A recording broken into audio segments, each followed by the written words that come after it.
Fala meus amigos, tudo bem? Aqui quem fala é o Felipe Araújo e no assunto deste vídeo vamos falar de algumas dúvidas que as pessoas tiveram a respeito do Mastery Pack Guardian.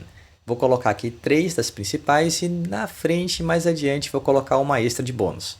Beleza? Vamos lá então. A primeira delas seria a respeito dessa carta aqui, a Call for Backup. Ela que é uma carta genérica, né? Então pode ser utilizado não somente para os guardians, mas também para qualquer uma classe que a gente venha utilizar. Então serve para você também, que não estava tão motivado aqui em comprar cartas desse set. Ela diz o seguinte, é muito importante aqui a gente ver essa parte do texto. When this defends, então vai trigar quando você estiver defendendo, você vai escolher 2 Attack Action Cards com nomes diferentes que estejam no seu grave.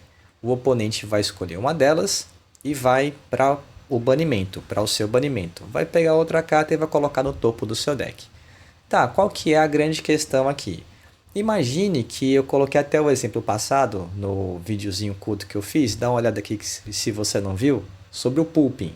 Imagine que você tem no grave 2 Pulpings. Não tem mais nada, cara. É esse o seu grave, está no começo do jogo, só tem isso. E aí você usa a carta e como é que vai ficar a situação? Porque perceba, ele diz, você vai escolher 2 Attack Action Cards que estejam no seu grave com nomes diferentes. E se eu só tiver uma única carta com o mesmo nome ali? Entende? Isso vai ser possível utilizar Call for Backup ou a carta não pode ser jogada?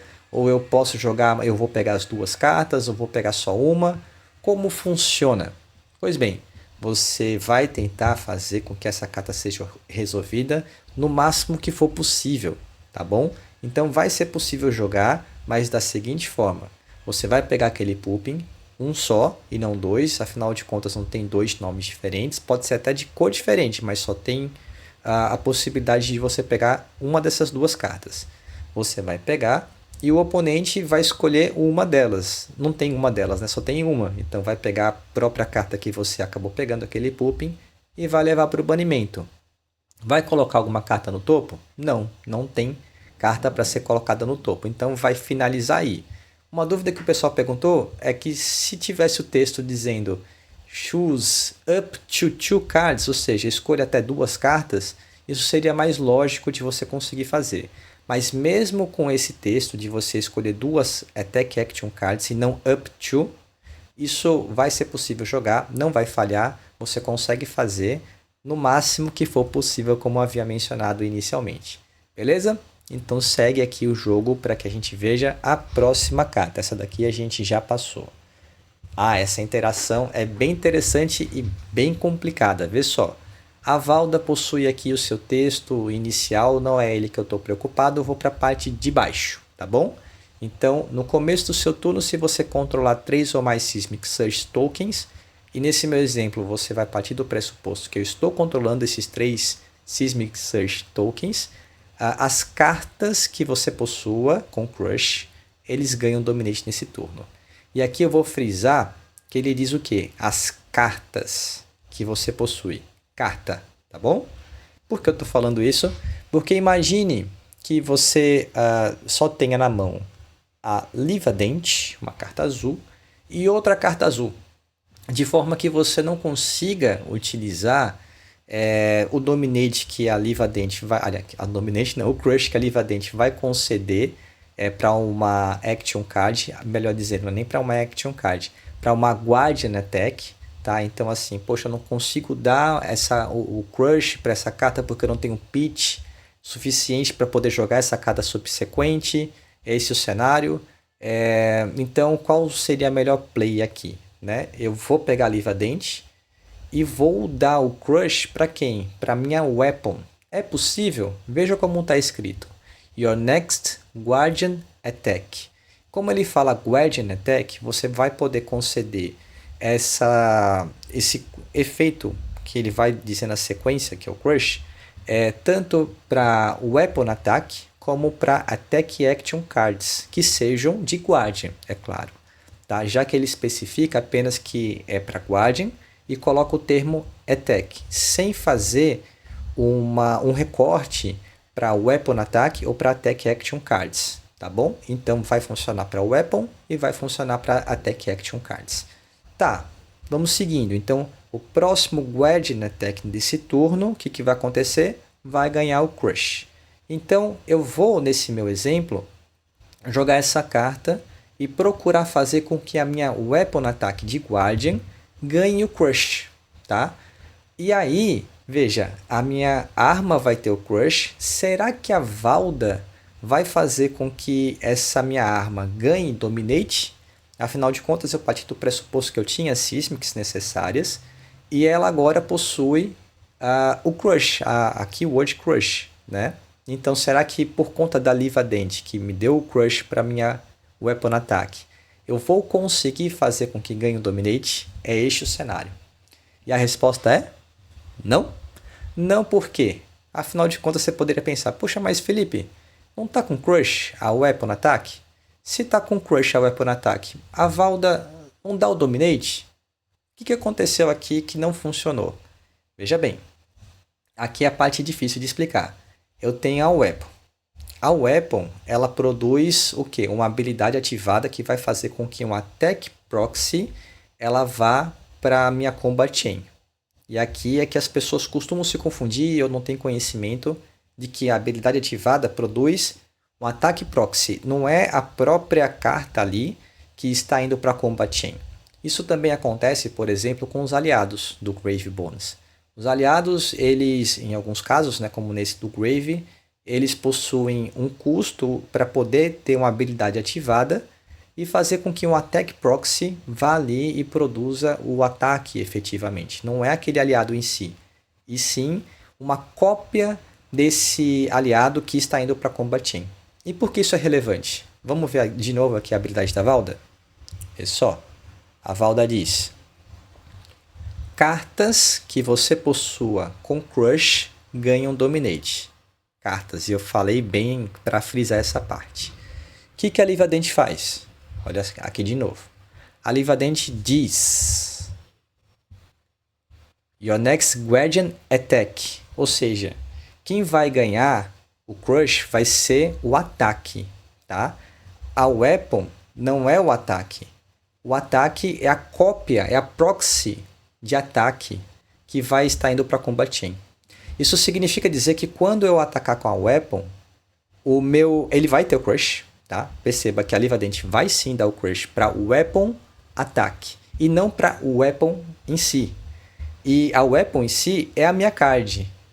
E esse card aqui não possui Crush. Quem possui o Crush é o Proxy, tá? Então, como a minha Weapon não possui o Crush, a Valda, por sua vez, não vai conseguir fazer com que essa Weapon ganhe o Dominate. Muito menos a Attack Proxy, naquele ataque de Proxy que está sendo produzido pela minha Weapon Attack. Deu para entender? Ficou confuso? Tentei deixar aqui da forma mais prática possível, mais clara. Mas se ficou alguma dúvida, comenta aqui nos comentários que eu tento explicar de uma forma mais clara, de forma escrita. Beleza? Vamos seguindo aqui, passando a Liva Dente junto com essa interação da Valda para trás. Quem seria o próximo? Pack Perfect. Cara, essa carta aqui de início eu tinha compreendido errado, confesso. Vê só o que ela diz. Sempre, né, a qualquer instante que essa carta for defendida, você vai dar um Clash. E aqui a parte importante, o resto não importa. Vê só. Whenever, né? É a carta que eu coloco aqui. A palavra que o texto me apresenta. Imagine que eu estou atacando com essa carta e meu oponente vai defender com duas cartas. Veja, o ato de você defender com mais de uma carta é um ato composto, onde, por mais que seja um bloco único, eu vou ler o bloco produzido por mais de uma carta na sua individualidade. Então, se eu bloqueio com duas cartas, por mais que seja um bloco único, eu vou ter a leitura de cada carta sendo bloqueada. Então, como ele diz, a Pack Perfect, que sempre que uma carta estiver defendendo isso, eu vou dar um Clash, significa dizer que se eu bloquear com duas cartas ou mais, eu vou dar um Clash para cada uma dessas cartas. Então, é possível, né, vamos imaginar aqui que eu bloqueei com 3 cartas, senão eu vou morrer, alguma coisa assim, afinal de contas são 9 de dano, eu tenha 3 Clashes ou mais, enfim, vai depender da quantidade de cartas que eu vou adicionar naquele meu bloco. E aí, vou dar um Clash, o efeito do Clash é você poder destruir a carta do seu oponente se você ganhar. Então imagina isso com o Vitor, que pode refazer o Clash. E aí, vamos supor, eu bloqueei com 3 cartas, essa carta daqui, e eu perdi os 3 Clashes, estou de Dash IO, meu Deus do céu, já perco para mim mesmo com os boosts que eu dou, e aqui eu vou milar 3 cartas para acelerar esse meu processo de fadiga. Né? Então essa carta é muito forte, a depender da play que você, da estratégia que você estiver utilizando. Beleza? Vamos seguir aqui então para o bônus. Vamos lá. Esse aqui realmente é um bônus porque é um formato que poucas pessoas vão jogar, mas é bom, curioso saber. Vê só, aqui nesse formato do Smash Palace, que é aquele produto, né, novo que foi apresentado aí pela LSS, você tem as cartas de evento, bem diferente, né, a mecânica e tal. A cada turno de cada personagem, de cada herói, você vai revelar um evento ali de um deck próprio. E aí eu revelo e a carta que apareceu foi esse Lion's Paws, né? Bem curioso aqui, onde você vai ter que o leão vai sair da jaula e vai atacar geral. Vai atacar você, vai atacar seu oponente ou os oponentes que estiverem jogando ali, vai atacar todo mundo com poder de 3. E imagine que você tenha 2 de vida, seu oponente tenha 3 de vida, acho que você já entendeu onde eu quero chegar. Você só tem a Instants na mão, vou forçar a barra aqui. Seu oponente também não tem cartas na mão, alguma coisa assim. E esse leão saiu e está atacando 3 geral. O que vai acontecer? O jogo ganha? Afinal de contas, os 2 vão morrer, não é? Eu levo 3 de dano, o outro também 3 de dano, os 2 morrem simultaneamente. E aí? Como é que fica? Empate, né, amigo? Os 2 perderam, empata, cujo efeito é muito semelhante aos 2 realmente perder, porque já sabe como é que é o Gen nessa circunstância, né? Embora aqui seja um formato bem casual, o Smash Palace não é um modo competitivo, mas fica aí a curiosidade como uma nova forma de empate que o jogo nos apresenta, muito embora, como eu acabei de mencionar, isso seja uma situação de um jogo casual. Achou interessante? Ficou com alguma dúvida? Aquela situação da Valda ali com o Crush, etc e tal, pode ter gerado alguma confusão. Então comenta aqui se você ficou com alguma dúvida e eu espero que você tenha gostado desse conteúdo. Se gostou, deixa o like e até a próxima. Tchau!